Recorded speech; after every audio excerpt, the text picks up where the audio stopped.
Hi, a very good morning to everyone in the call. Really appreciate your time with us. Warm greetings from team from Amnet and Rhipe this morning. We are here to discuss about a new bit of technology to some of us that would help us in working in this new normal.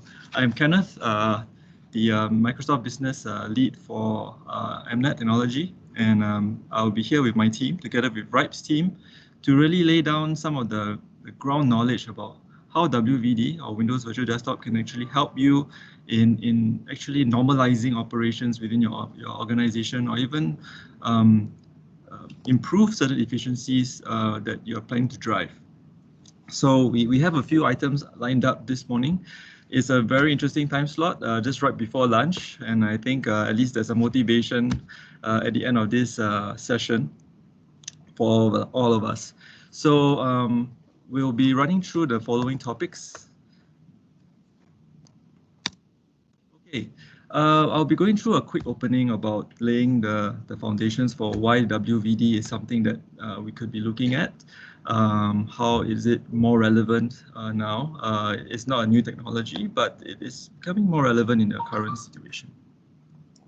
And we have Dalipa from Rhipe that will actually be giving us a little bit more about the WVD setup, the actually prerequisites to WVD, and as well as the behind the scenes portion of WVD. And then we'll be lining up some very brief videos to give you a taste of how WVD can be used in your environment in certain use cases, and how do you actually manage it from the back end.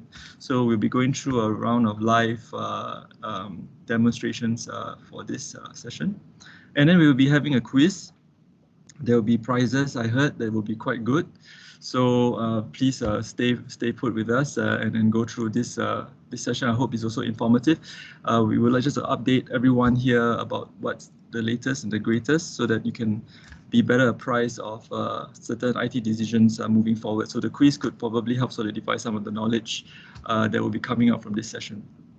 And then we have Sunil from Rhipe to summarize our session and providing a reinforcement of certain topics that have been brought up. And then we have a feedback session after this entire event so that we can improve on it based on your feedback. So this is a pretty much lean and mean program lined up. Through the program itself, I think there's a chat window over there that if you would like to put in some of your queries, you can just chat on the questions, and we will be getting back to you during the Q&A session after the demo. All right. So without further ado, I should just move on to the opening. Okay.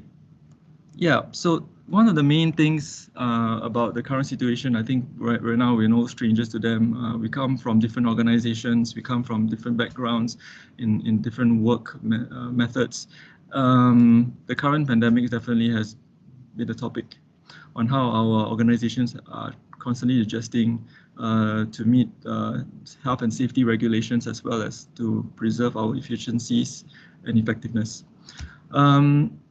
But over this period, also we see a lot of IT security challenges. A lot of IT security requirements have also been increased in our environment. We can see a lot of customers looking at security as a main point to focus on, especially for remote workers, because now the borders of companies are no longer that fixed anymore, right? Previously, you can basically protect your company and organizational environment, your network security, your data security within the office, but now it extends outbound to the rest of the environment.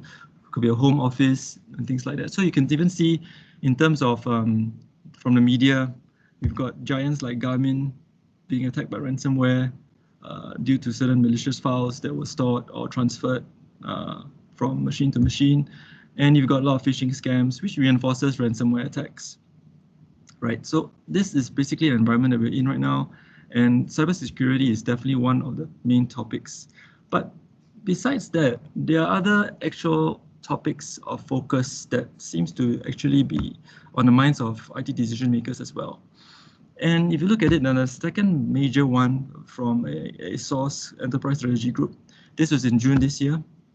This information was taken from one of the Microsoft business events, and they got this information from the statistician as well. So we've got remote and telework solutions coming up close second under cybersecurity.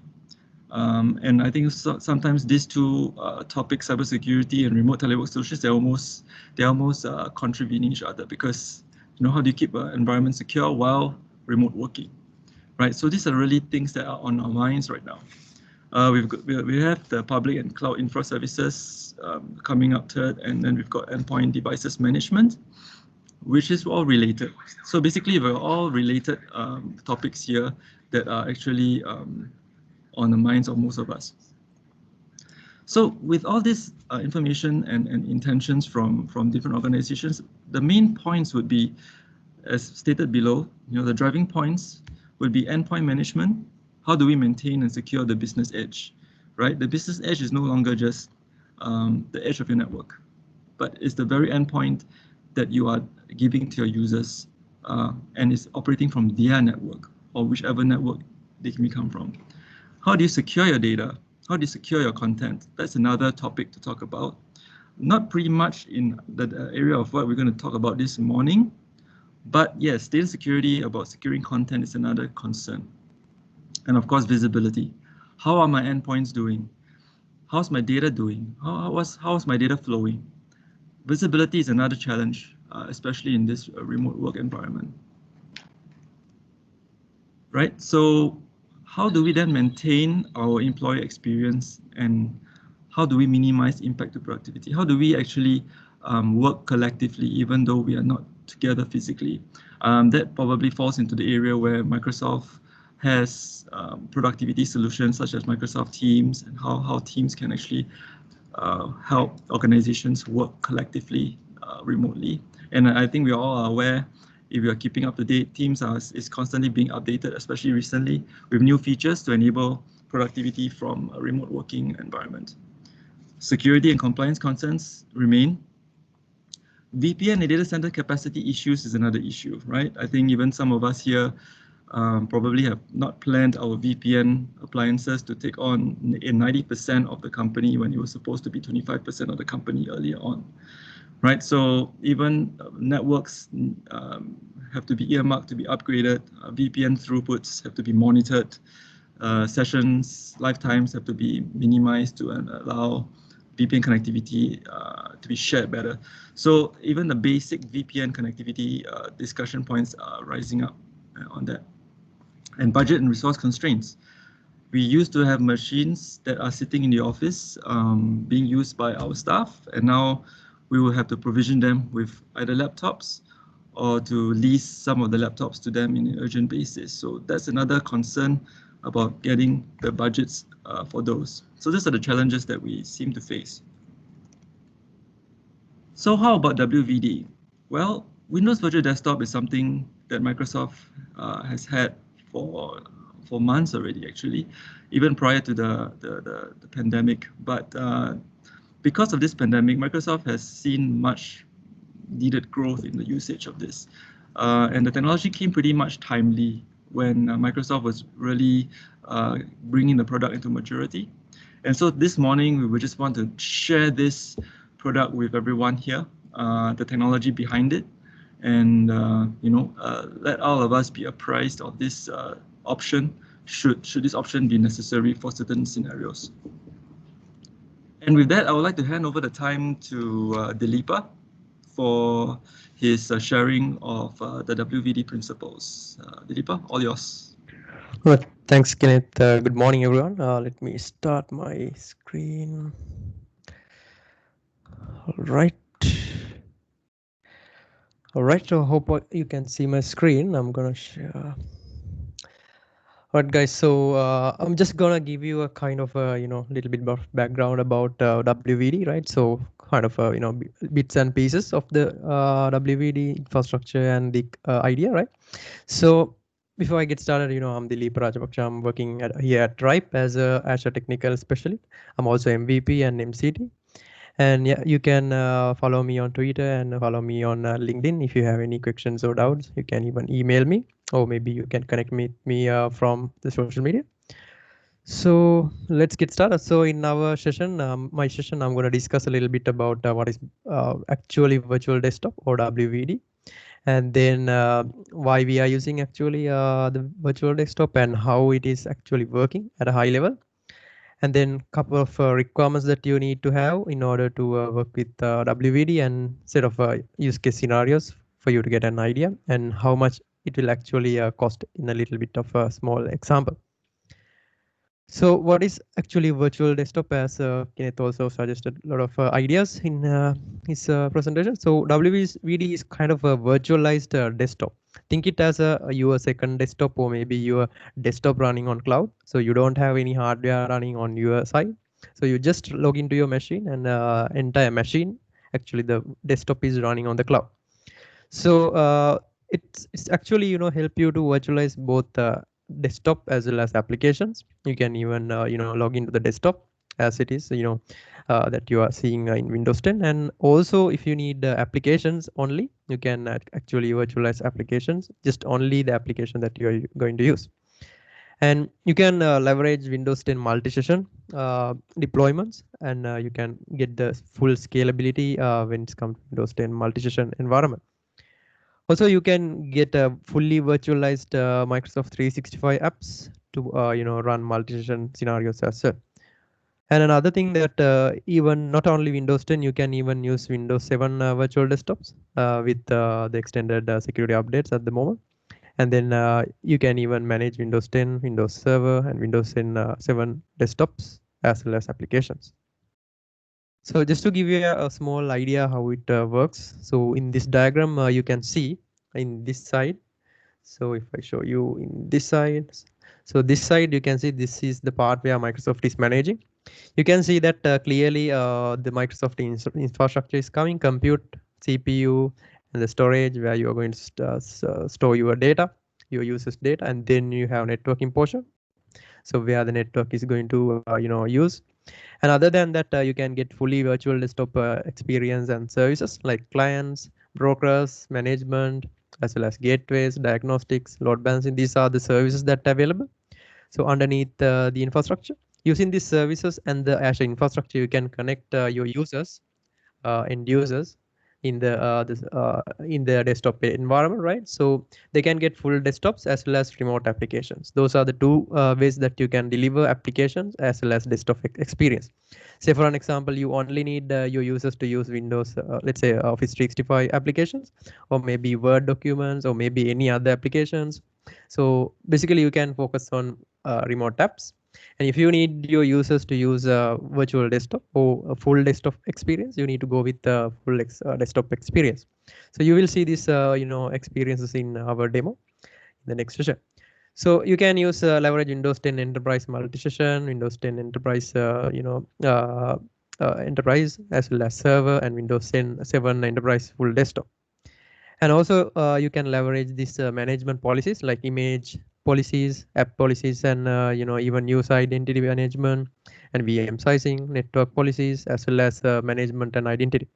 So these are coming under your control, right? So you are controlling your subscription and your own settings, and Microsoft is giving you the infrastructure in order to run your applications in the machines running in the cloud.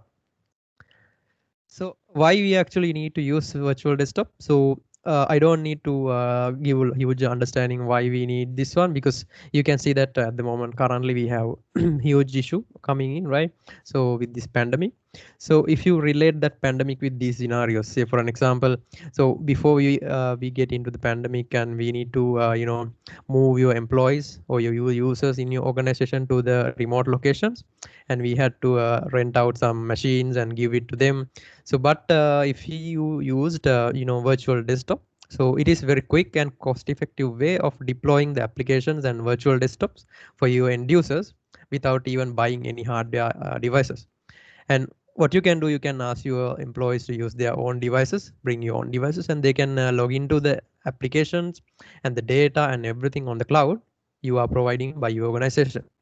So it's really simple. Your users can use Office 365 logins if they are using Office 365 or M365, and even it includes Microsoft Teams and online the other online applications, as well as there's no need of VPN actually, right? So even you can directly log in from direct public internet, and you don't even need multiple logons because you are just using your Microsoft 365 identity.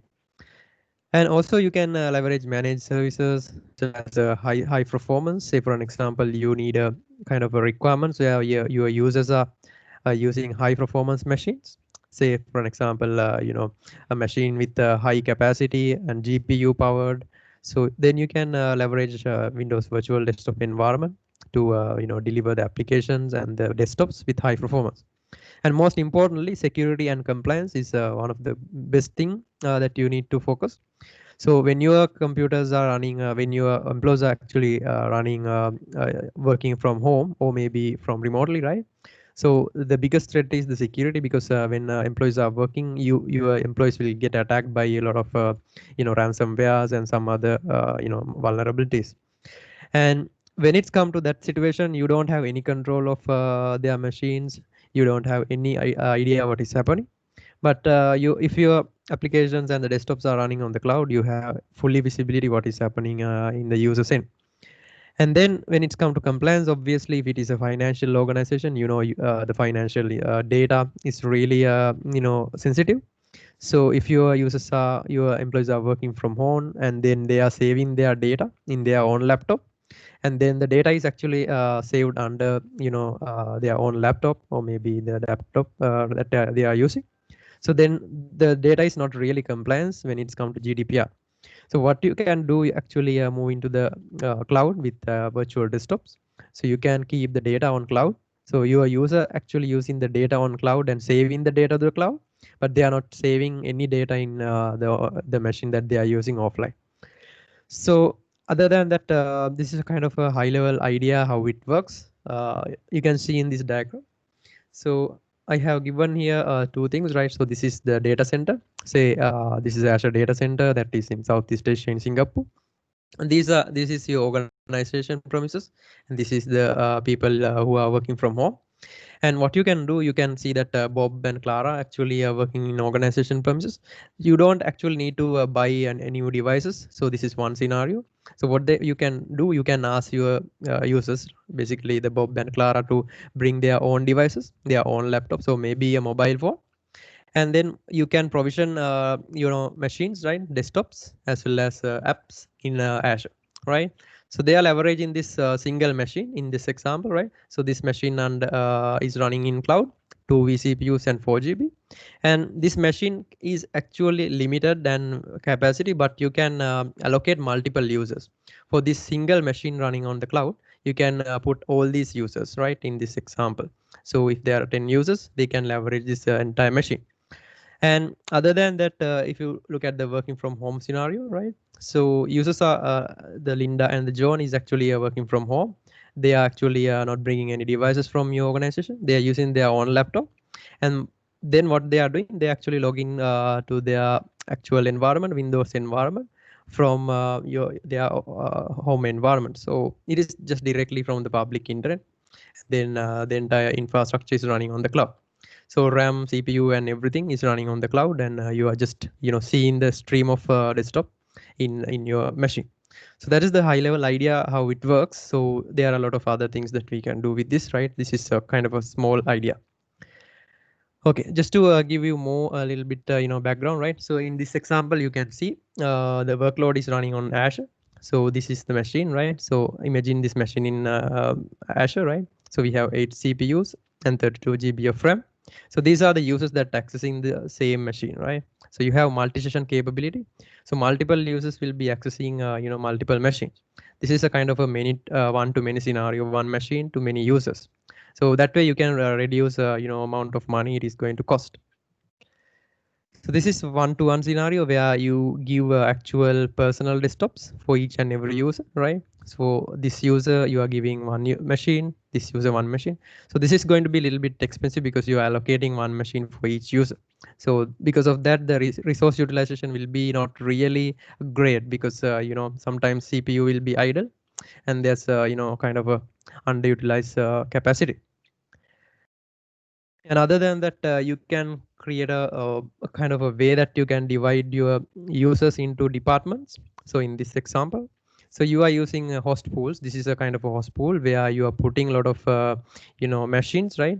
So let's say this is one machine, this is another virtual machine, this is another one. For these virtual machine, all these three are having kind of a different specification. This may have the GPU enabled machine might have kind of a big capacity and kind of a high performance, whereas this machine could be a very limited capacity, and this machine could be a very limited capacity. And each and every users are using different application. For HR users, they might use a small HR applications. For finance users, they might use kind of accounting applications. For creative users, they might use a very creative application which consumes a lot of CPU and RAM, like 3D Max, Photoshop, or something like that. So what you can do, you can create an enable them with the machines, right, for each and every department, and you can leverage the same infrastructure, and you can use multi-session capabilities for them to log in with their credentials. So that is another way that you can divide, right? And thinking about the requirements and the prerequisites in order to run virtual desktops, you may have to get this the licensing, right? So if you are running Windows 10, if your users want to run Windows 10 and users want to run your Windows 10, so you need to have Windows 10 Enterprise Multi-Session or Enterprise. And then for this one, you can get the licenses like Microsoft 365, any of these licenses, and then Business Premium and Windows E3 or E5 or whatever the required license. And for Windows 7 Enterprise, so you can use these licenses. So kind of very similar license model, right? And if your user wants to run a Windows Server, right, as a virtual desktop, then you need to use something called RDS, or Remote Desktop Clients Application Licensing model, right? So other than that, this is one way of you are getting charged, so from the licensing portion. And other than that, you remember that I mentioned about the WBD infrastructure, which is really important, right? So where you are getting the RAM, CPU, and compute enabled. So this is going to be in your Azure subscription where you are going to charge. So in your Azure subscription, you are allocating virtual machines, data disk drives, and user profile storage, maybe networking. For all these capabilities, you need to pay for a kind of amount, right, for the usage based. So these are a couple of use case scenarios, very little, right, and limited. So this is not really limited when it's come to the real world. So if you need to maintain security and regulation applications like financial services, healthcare services, as well as government kind of applications, so then you need to make sure that your data is protected. So then you need to use a virtual desktop environment. Otherwise, if it is running on your machine, it is not so secure. And if you need elastic work process, like if you need remote workers, and then in terms of if you're having merge or acquisition for your company, and then if you have short-term employees coming in and contractors or partners or maybe freelancers coming in, then you can create a desktop and give it to them. Then they can work on your own, right? And then they are not using any of their own devices. And also for specific employees, like bring your own devices, as I mentioned earlier, and even mobile users, right? So remember that the powerfulness of WVD is like, actually you don't need to even buy a laptop, right? You can even use your own mobile device. And then for call centers, branch workers, all those stuffs. And other than that, kind of specialized workloads, say for engineers, legacy applications, as well as software developers, and also for designers, you may have specialized workloads where they are using kind of a specialized platforms which actually consume huge amount of resources in the infrastructure. So these are very limited, but it is not really limited when it's come to the actual environment. So this is a kind of a sample cost breakdown, how actually it is going to be. This is not real amount, right? So, but if you look at this same, configuration in Azure Calculator, you can get the same idea. But for light users, right? For in this example, I'm using light users. So light users are actually the users actually doing basic entry, data entry tasks, such as database entry applications, command line applications, or maybe Word documents, right? So those who are using, database or data entry applications and Word applications, you can allocate, up to 1 to 10 users this machine, right? This is example for up to 10 users from 1 to 10. And all these users who are working remotely can use this leverage this same machine, right? So this virtual machine, and this virtual machine will allocate the multi-session desktops for each and every user. And then remember that everybody will get their own desktop experience, and they will get their own user interface as well as their own profile. So there's no way of getting collapse with the other users. So, and then you have the storage account where you're going to save data, and then bandwidth which you are going to consume from out of the data center. So this is a really small amount of money, right, that you have to pay if you compare to buying a lot of laptops. So remember, this is for 10 users, right? So if you are buying laptop for 10 users and giving them, right, so it is going to be really cost. So this is going to be monthly, right? And then other than that, I don't include any licensing cost for Microsoft 365. That also comes under in this kind of a solution. All right, so with that, moving to the other session, right? So yeah, Benjamin, we can move to the other session. Thank you.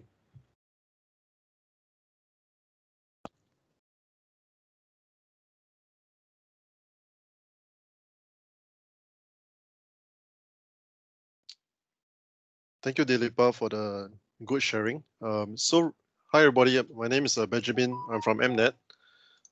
So now I'm going to share my screen. I'll be running through some demos to your. I'll be covering some topics about the various platforms that you can use to access WVD, as well as some ways that some policies that we can adopt to help in securing a remote work environment. Okay, so currently this is my desktop. This is my home personal desktop, and I'm going to try to access WVD via a web browser.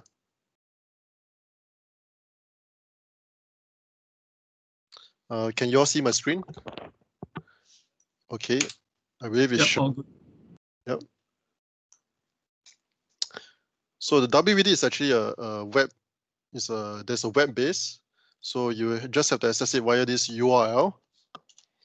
So when you access it, you'll be prompted to sign in like your the usual way that you use with your Office 365. You key in your username.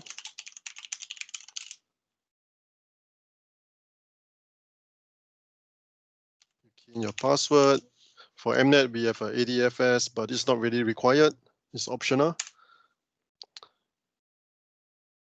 Okay, because you're using the Azure AD to sign in, you can adopt security policies such as MFA also. So right now I'm going to approve my sign in on my phone. Okay, I'll click no.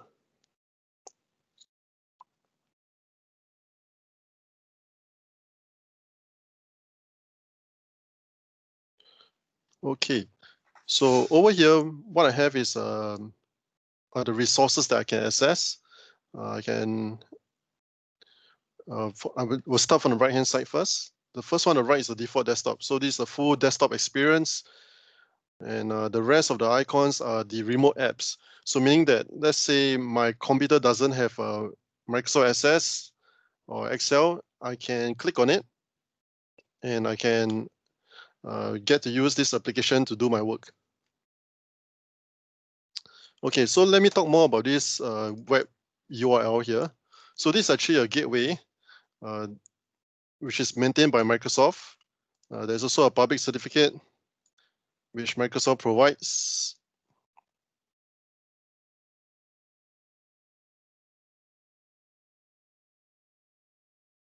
Okay, it's created in Washington. Okay, and if I were to ping this gateway, you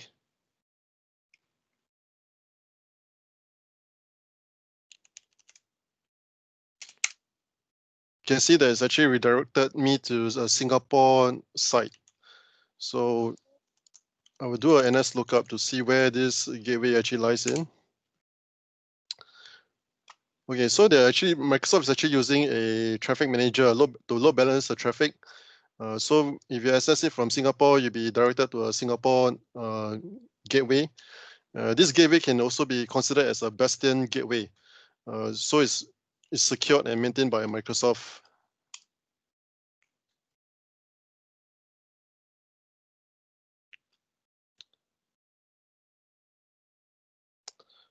Okay, so the next thing I'd like to show you is that I have a remote client. So this remote desktop client, right, is different from your usual remote desktop client. You have to download it and install it on your machine. You can get it from the Windows Store or you can download it off the web. So this remote client is dedicated just for WVD. You can install it on your mobile devices, such as your iPad, iPhone, Android, and also your Mac OS or your Windows machines. Okay. So let me do a quick demo. I will double click on my desktop. So now, right now, the remote desktop is launching through the gateway. The gateway is secured via SSL. I would like to re-emphasize that again. Enter in my password.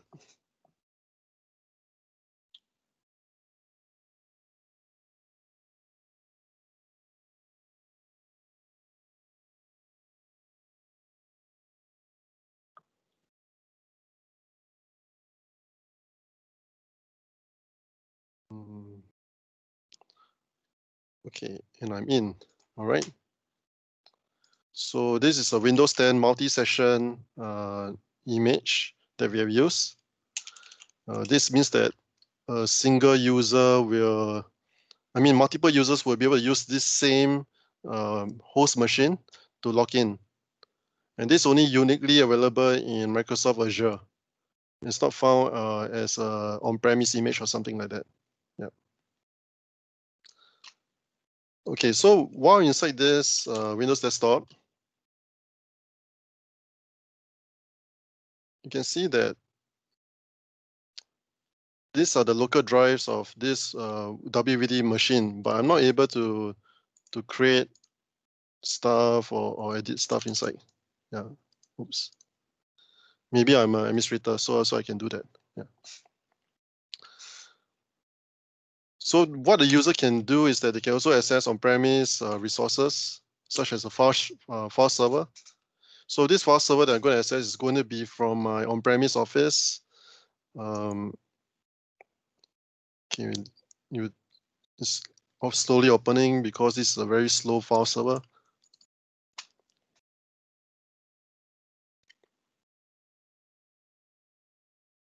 Okay.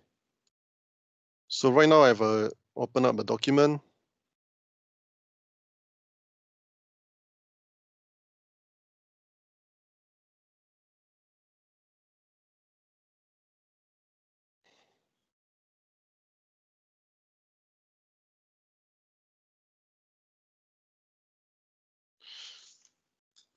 I think probably some of my on-premise servers are doing patching, downloading the updates now, so that's why it's taking a longer time. Usually it's only latency between the on-premise network and my Azure is only 3 milliseconds. Yeah.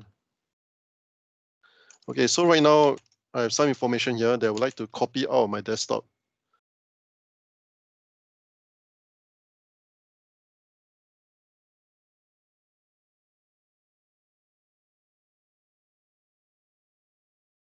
I'm going to minimize back to my home machine. I'm going to open a notepad. I'm going to try and paste. I can't paste anything. So all the information resides within the WVD environment itself. It's isolated. I cannot copy in and out. Okay, so right now I'm going to sign out and I'll be going to showing you the remote app experience.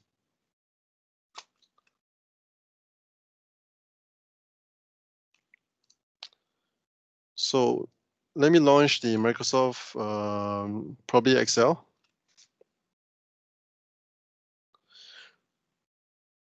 Again, it's going to prompt me for credentials. Click remember me to save my password, but I'm not going to do that.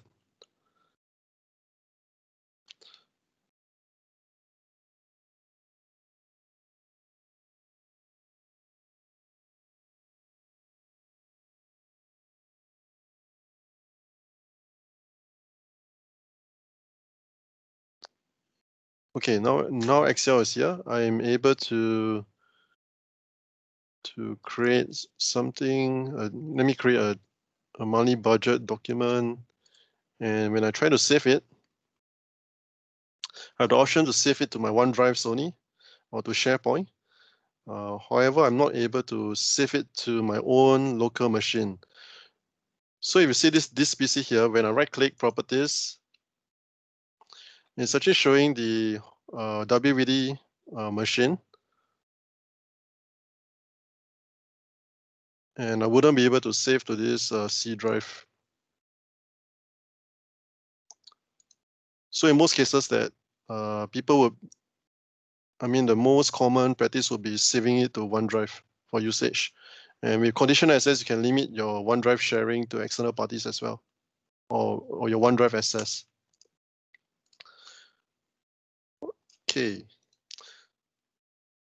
So next will be the mobile client. Right over here, I have my Android machine.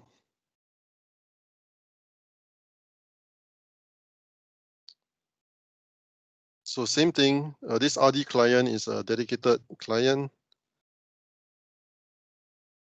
And let me launch my desktop from here. So even though I'm using WVD from my mobile device, my Android device, I still have the option to use microphone. So in example, maybe you have a Teams meeting and so on, you're still able to use it. As you can see, it's connecting through the RD gateway for secure access.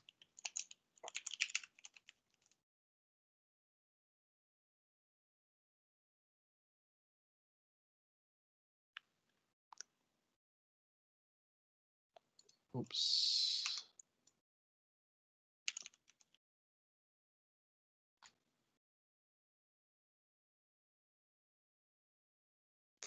Sorry, I got to minimize my screen and not everybody will know my password.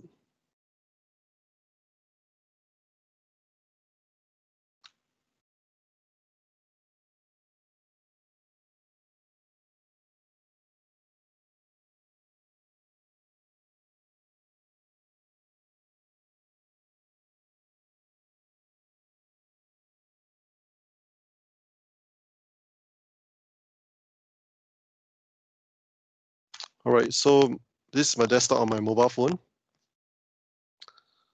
I'm going to rotate it. So your users are able to use their desktop even on the go, on the bus, and so on. This means that they bring the desktop wherever to wherever they are.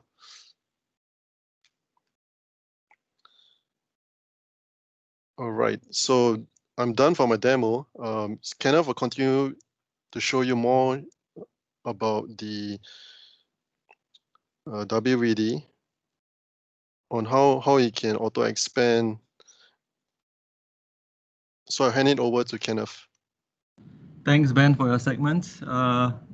Yes, and along the way, we had some interesting questions. I hope that we can go through collectively as we move along the next segment. So I think Dilipa and Ben so far has brought us through some of the use cases and even the usage of WVD. And I think we probably have to just try to see if we can remember some of the things that they've said, because I think some of those may appear in the quiz, right, coming up. Okay, so what I'm going to go through is that, okay, we saw what happens in the front end, but how about the heavy lifting on the back end? Okay, so basically, if you look at my screen right now, Ben, is my screen up?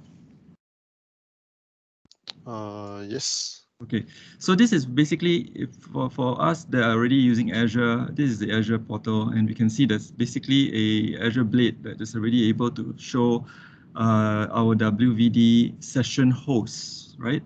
So like what Dalipa brought up just now, you can have different host pools for different types of users. You can have one host pool for graphic designers with high graphic processing units. You can have one more session host just for normal users. I think right now you can see from my example here, for us, we also have two host pools, right? One is a lab host pool, and one is the host pool that we're doing today. So if you can see, this is what was on Benjamin's screen just now. This is our host pool 3, and this is our lab host pool. And we got different desktops for different host pools. You could even run an AMD host pool and an Intel host pool. You can have high-end, low-end, so on and so forth. So multiple host pools, right? So if you look at it, in this host pool 3, we have 3 hosts. Right, 3 hosts which will run multi-session Windows 10, which means multiple users can be logged on. Let's look at host pool 030, first host, right? You can see 2 users there, right? We've got Ben and myself, right? So if you look at it, again, we have 2 active sessions, and the other 2 hosts are actually turned off. And they are all for a reason, because of cost savings. Like, I think most of us are very concerned about the cost savings. Dilipa showed us a slide about the potential costs of running WVD per month, and we want to optimize that cost. So you can see there are 2 active sessions. Ben was using his session, and I'm on my session as well. So we can see 2 sessions. At this juncture, I would like to ask our colleague Gray, he's on the line also, to just log in as well. And for a few minutes later, we'll come back and see how many host pools, or how many session hosts rather, will be automatically started. I'm not going to start anything, and basically that brings me to this point called auto scaling. Right, and auto scaling is something that we actually find it really very important if you are very mindful of your costs. So Grave, go ahead and sign in. Okay, so basically, let's look at the hosts, at each host. What can you do with each host when you are maintaining them? Firstly, you can even send a message to whoever that's there on this host, right? It could be something that you want to ask the user to log off or save his work because we want to restart the host. This is very, very helpful when it's time to upgrade the host or update or patch the host, right? So when we are dealing with images, it'll be useful to ensure that the users are aware that they have to save their work when you need to restart them, knowing that this is actually their endpoint, their actual desktop. You can log off all the users. You can even drain. So when you basically designate a host to be drained, it will slowly dwindle down in terms of numbers and stop accepting new connections. And then finally, you'll be 0 users, you can restart it.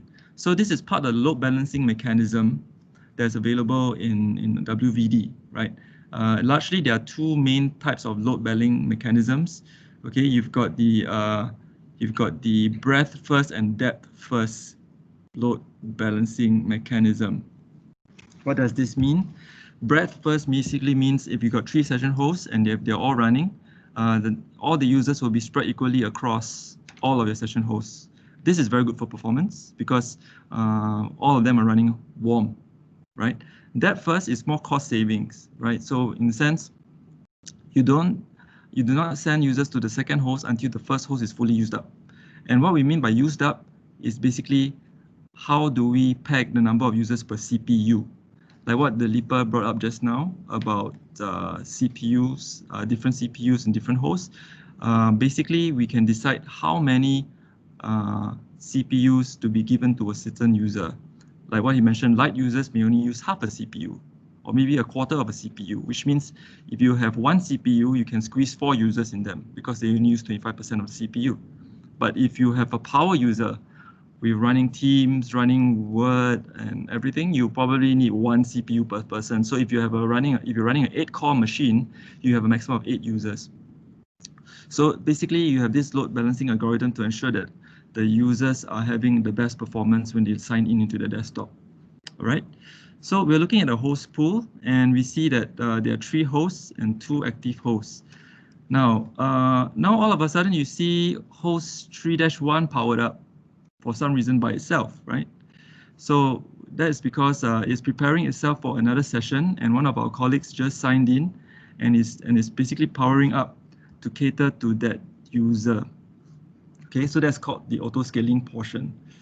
Let's take a look at the auto scaling logic just for a quick one. So it's actually running on automation.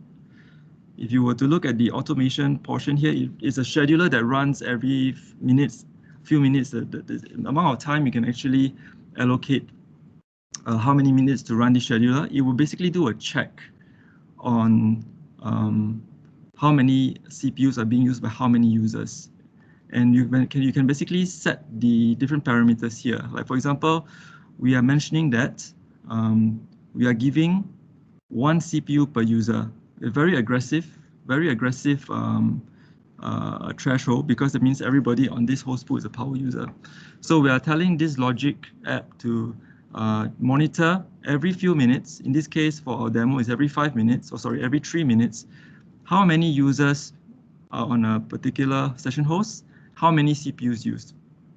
If we have reached the max threshold of this virtual machine, it will launch the next virtual machine. Okay. You can also designate what time is your peak time and off-peak time. So there's a reason for this. The scheduler is good enough and capable enough to power down session hosts that are no longer in use.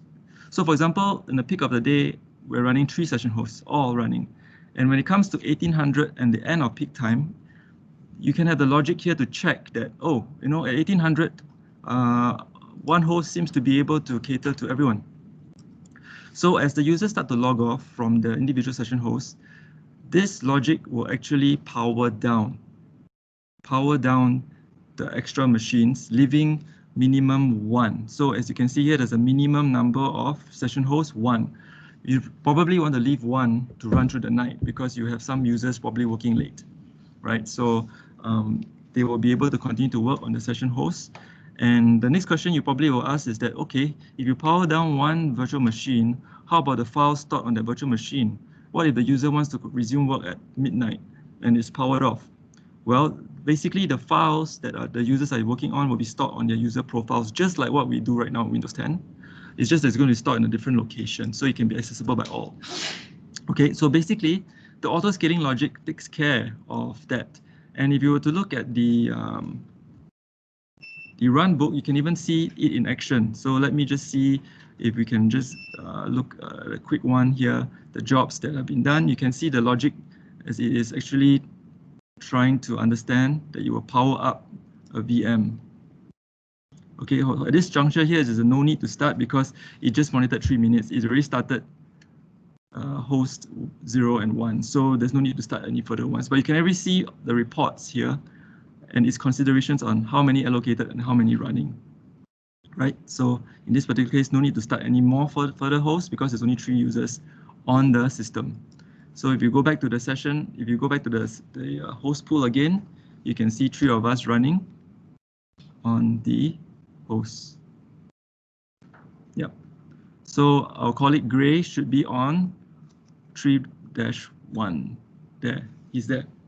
So as you can see from this, you can maintain your hosts. You can have visibility of your hosts. You can see how they are working.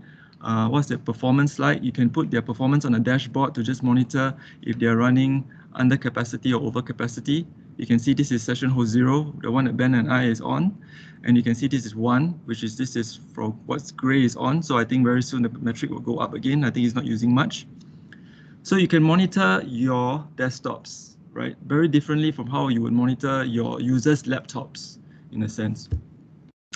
Right, so this is pretty much the back-end portion of the virtual desktop infrastructure that we just like to show and what it can do. And I think, yeah, right now, before we go into the quiz portion, we are open for any questions in the chat window. Off the cuff, we have a few questions that I would like to address. Yes, we have one of our participants, Aman. He has a few questions that I would like to read out. So any chance will this setup has the ability to run a virtual system to run in cache mode when they are planning to travel without internet? So the answer to that is that this is a permanently online system. So internet is prerequisite. So unfortunately, there's no cache where you can work offline and push back. The way you could do that is probably to work offline on OneDrive out of the WVD. And when you have internet, you can push it back in WVD. So that's one way you can do that, but the WVD machine doesn't have a cache mode where you can run it offline at this juncture. So can the user continue to work on the document if their home internet is not stable? So if they're working on WVD and it's not stable, their actual use of WVD will be very difficult. Basically, response time will be very, very slow for the mouse and keyboards, and the streaming may be there's a bit of latency in there. But the good news is that actually the protocols like mouse clicks, keyboard streaming, they're very much optimized. So it's going to be quite all right, even though in high latency situations. Documents wise, again, there's no synchronization for documents, but let's say if the actual connectivity is so poor, then they should probably work on the web app and save it to their OneDrive as well. Outlook is included as one of the remote apps. Benjamin showed there was Excel, there was PowerPoint, and Outlook is one of them as well. So I think Ben also wanted to show that if you were to save the document on Excel, it doesn't actually save on your local machine, it saves back into the WVD infrastructure. Third-party apps can also be provisioned through remote app, depending on the executables and the locations of the executable. And basically, the Azure platform needs to be able to access the executable in order to run that application. We also have a question from the chat.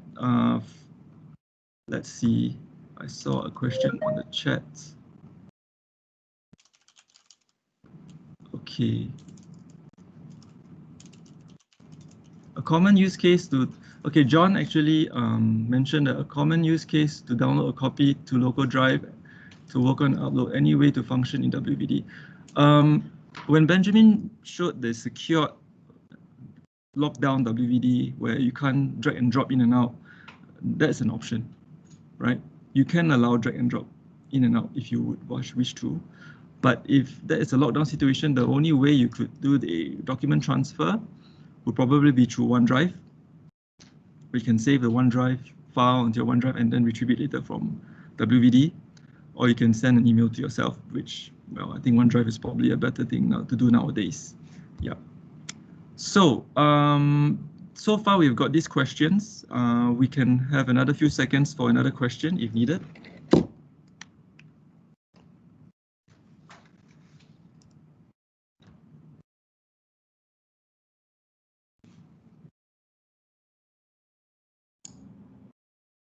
Okay.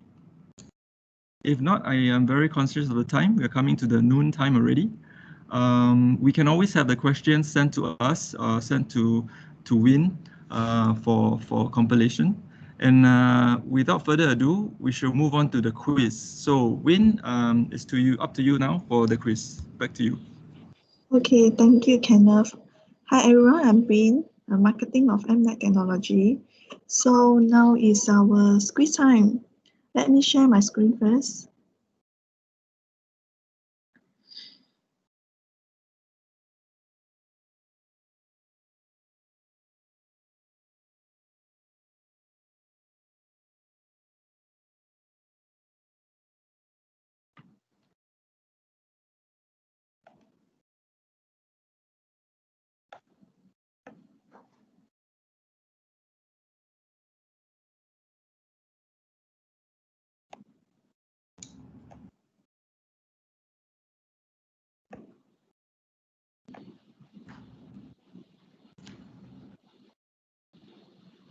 I think we are still on Kenneth's screen right now, Win.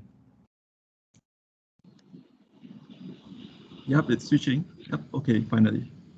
Back to you, Win. Okay, so for this quiz, you have chance to win worth 100 shopping voucher if you are the winner of the day. So how we play this quiz? So please use your phone to scan this QR code. After you scan this QR code, right, you need to key in the game pin. So our game pin is 8034741. 8034741. After you key in the game pin, right, you need to create a username. Like maybe I'm Win_Amnet, or Adrian _Rhipe. So it's because we recommend you to add your organization name, easier for us to track if you are the winner. So we scared later have the same name but it's different organization. Okay, so while you doing the game pin and create the username, have a very important tips to share with you all. So actually the question will show on the screen, meaning the question will show in our Microsoft Teams here, our webinar, and you need to use your phone to select your answer. For example, the question, which day is today? So there's a 4 option there. Monday, red color, Tuesday, blue color, Wednesday, orange color, Thursday, green color. So maybe you think, I think the red color, Monday is the correct answer. So you can select red to answer the questions.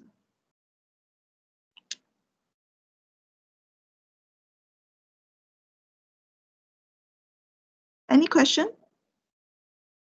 Before we start the game, any question? Yes, Win, you will be sharing the Kahoot link again, right? Or the QR code? Oh, yeah, the QR Okay. code. Philip, I believe the QR code is ready.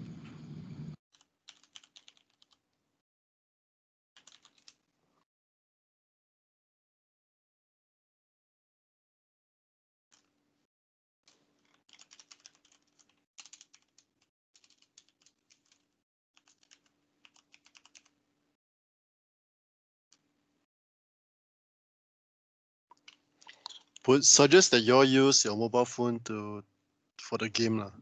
Yeah, because you have to reference the questions of this Teams sharing session.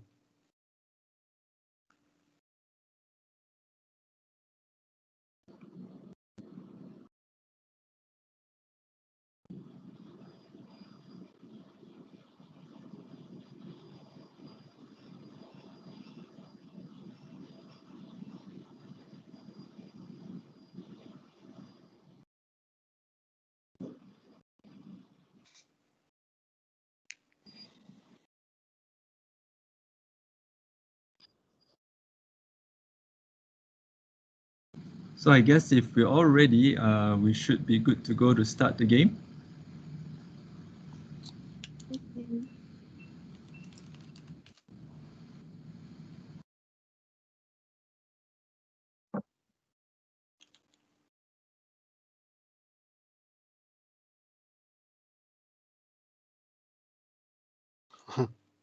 Let's start the game. 1, 2, 3. 3, 2, 1. All right, here we So go. first question, what are the challenge enable remote working? Remote work. Is it employee experience and impact on productivity? Okay, we've got Security and answers coming in compliance. really fast.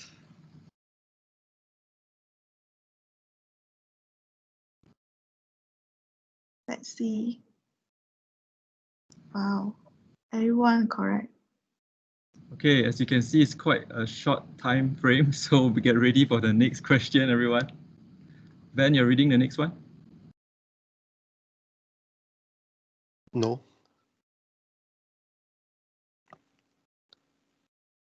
Which OS can be used for WVD desktop image? It was shared by Dilipa. Wow, very fast, huh?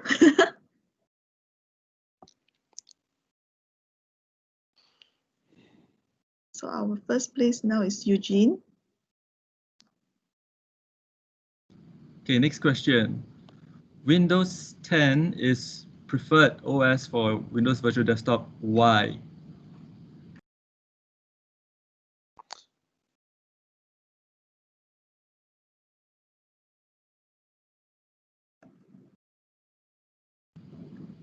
Oh, looks like there is a slight overtake there. Interesting.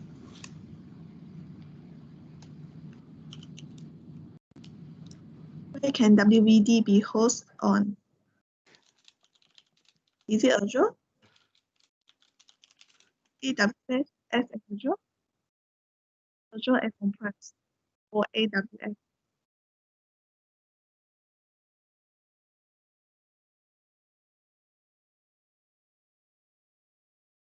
So our first place still is GL. I think it's from Google Land, right?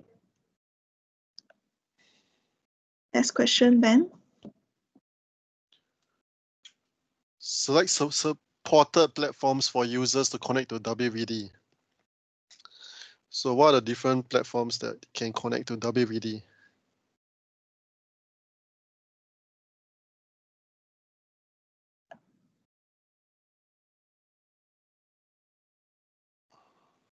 Wow, our first place still from Google Land GL.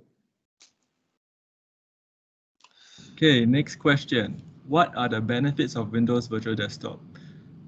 Full desktop access to remote apps, focus on right policies and controls. All right. Everything there is valid.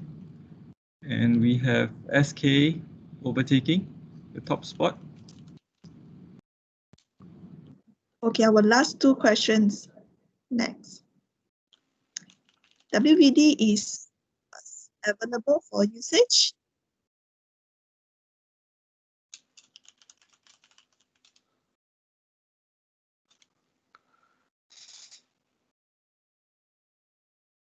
Okay, still SK is the first place. Last question, Ben.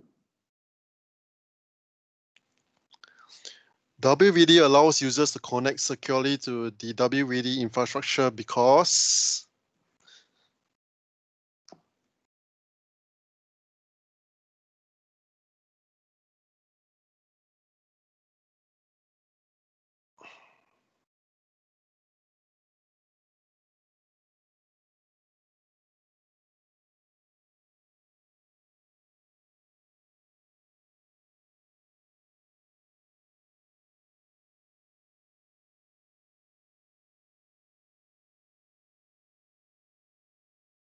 Let's see who is the winner of today.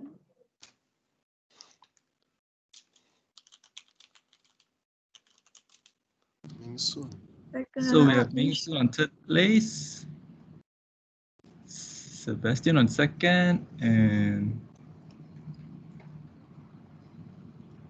GL on first. Congratulations to all our winners. All right. Okay, All right. so yeah, GL, maybe later can you, I will contact you, then we will arrange to deliver the prize for you. Yeah, congratulations to the winners and all of us together. I think today we have managed to pick up quite a bit of content. Yes, so for the next segment, we would like to invite Sunil from Rhipe to summarize and to also provide us some guidance. Sunil, all yours. Thank you, and a very good morning to all of you. I thought it was a very good insight provided from, by the earlier presenters. And I'm cognizant of the time, and I'm probably the one waiting between you and your lunch. So, ladies and gentlemen, these are unprecedented times, and COVID-19 is clearly impacting our personal and professional lives and those who we love. I would like to take this opportunity to wish you, your loved ones, and your fellow colleagues safe passage through this difficult period. When the COVID crisis hit home and governments across the world started implementing restricted movement orders, or what we call it lockdowns, many businesses which were not prepared to implement business continuity measures had to scramble to find ways to enable their employees to work from home. The shift to a remote workforce altered CIO priorities and enterprise initiatives. Data center and workplace transformations that were planned to be executed in the next 3 years were brought forward to be implemented in a 1 to 2 month window period. That's amazing. I had a very interesting conversation with a senior change manager at the Commonwealth Bank of Australia in May, who shared his experience on an M365 rollout plan that was brought forward to be implemented in 30 days instead of the 18 months that was initially planned. So CIOs have realized that existing DR runbooks that were catered to one-to-one site-wide disasters were not really catered to a one-to-many scenario of the entire workforce working from home from hundreds of locations. While employees were able to bring their laptops home, challenges lay ahead on how they could access their on-premise applications and data seamlessly and securely. Additionally, while the global media focused on the health and economic threats posed by COVID-19, businesses implemented impromptu business continuity plans. Unknown to many CIOs, cyber criminals around the world were undoubtedly capitalizing on this crisis. Organized crime groups in the past 6-7 months have been exploiting the fear, uncertainty, and doubt which COVID-19 has brought to target individuals and businesses in very, very creative ways, I would have to say. In a survey conducted by KPMG, Chief Information Security Officers reported observing a spike in phishing attacks, malware, and ransomware attacks as attackers are using COVID-19 as a bait to impersonate brands, thereby misleading employees and customers. It is now imperative on CXOs to ensure that they empower the business to be equipped to battle the threat that lies ahead. On today's session, ladies and gentlemen, don't be mistaken. Today is not about Azure. It is not about WVD. It is about business continuity. It's about empowering your employees to stay productive, giving them a family environment they could work in, providing them the capability to access their data securely in a way they feel they are sitting right in the office. The takeaway from today's session, I want us to leave this session knowing that the future of work has changed permanently. The world has risen to a new reality that the workplace is not where you go to, but rather the workplace now follows you to where you decide to go. I leave all of you with a call to action. And if I may request Win to just flip the slide. Please reach out to Amnet and let them help you understand how you could leverage on WVD to empower your employees. I also would like to call out that Rhipe will facilitate funded proof of concepts to help you in our journey to test out this technology. With that, I thank you once again for having me. Please take care, stay positive, and find time to smile and bring joy to people around you. While it is challenging operating under current restrictions, I have no doubt that we will get through this together. Thank you once again. Back to you, Win. Thank you, Suling. Okay, before we end the session, right, please help us to do the survey form. So after you done the survey form, you will get the $20 GrabFood voucher.